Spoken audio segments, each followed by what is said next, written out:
কাউকে ছোট মনে করা যাবে না। আল্লাহ আমাদের সবাইকে কবুল করেন। ছোট মনে করতে হবে নিজেকে। আমি ছোট, আমি পাপী। আল্লাহুম্মা জালনি ফি আইনি সগীরা, নবীজি এই দোয়া শিখিয়েছেন। আল্লাহ আমার নজরে আমাকে আপনি ছোট বানায় দেন, নিকৃষ্ট বানায় দেন, পাপী বানায় দেন। মাঝে মধ্যে নিজেকে নিজে গালিগালাজ করবেন। কথার কথা বললাম আর কি, গালিগালাজ।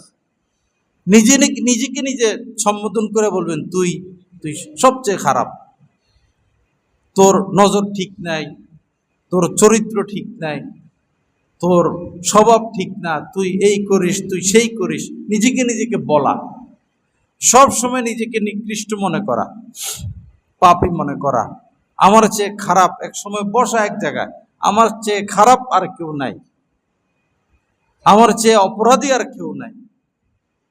আপনি যখন নিজেকে নিজে ছোট মনে করতে পারবেন, মান তাওয়াজা আলিল্লাহ রফাআহুল্লাহ, আল্লাহ আপনার ইজ্জত সম্মান বাড়াইয়া দিবেন। আর আপনি নিজেকে নিজে, আমি তো নামাজি, আমি হাজী সাহেব, আমি দিনদার, আমি মসজিদ কমিটির সদস্য, সভাপতি, আমি এলাকার চেয়ারম্যান, মেম্বার, আমি বাড়ির মালিক, আমি পীর সাহেব, আমি খতিব সাহেব, ভাইরাল বক্তা, শেষ। আপনারে বড় শয়তানে ধরছে।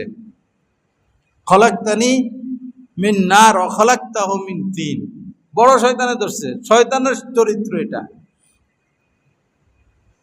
নিজেকে বড় মনে করার কোনো সুযোগ নাই, সবসময় নিজেকে পাপী মনে করা। কি দোয়া শিখেছেন? আল্লাহুম্মা জালনি ফি আইনি সগীরা, আল্লাহ আমার নজরে আপনি আমাকে ছোট বানাইয়া দেন। ওয়াজআল ফি আয়ুনিন নাসি কাবীরা, আর সমাজের মানুষের চোখে আমাকে একটু মর্যাদা দিয়েন। না হলে তো আমি মসজিদে গিয়ে নামাজ পড়তে পারবো না, সমাজের মানুষ আমাকে সমাজ থেকে বের করে দিবে, আমি কোনো দিনই কাজে শরীক হতে পারবো না, আমাকে ঘৃণা করবে, আমি যাব কই? এজন্য সমাজের মানুষের নজরে আমাকে একটু মর্যাদা দেন, বড় বানাইয়া দেন, কিন্তু আমার চোখে আমাকে ছোট বানাইয়া দেন। আর যার ভিতরে সরিষার দানা পরিমাণ অহংকার থাকবে, লা ইয়াদখুলুল জান্নাতা, সে জান্নাতে প্রবেশ করতে পারবে না। মান কানা ফি কলবিহি মিসকালু যাররাতিন মিন কিবরিন, সরিষার দানা পরিমাণ, অনুপরমাণু পরিমাণ অহংকার থাকলে, আমি কিছু, আমি আনা, এই আনা আমি কিছুই আমাদেরকে শেষ করে। নিজেকে একদম ছোট মনে করা, নিকৃষ্ট মনে করা, পাপী মনে করা, অহংকার মুক্ত হওয়া, অহংকার মুক্ত থাকা। অহংকারীদের ছাড় নাই। আল্লাহ আমাদের সবাইকে মাফ করে দেন।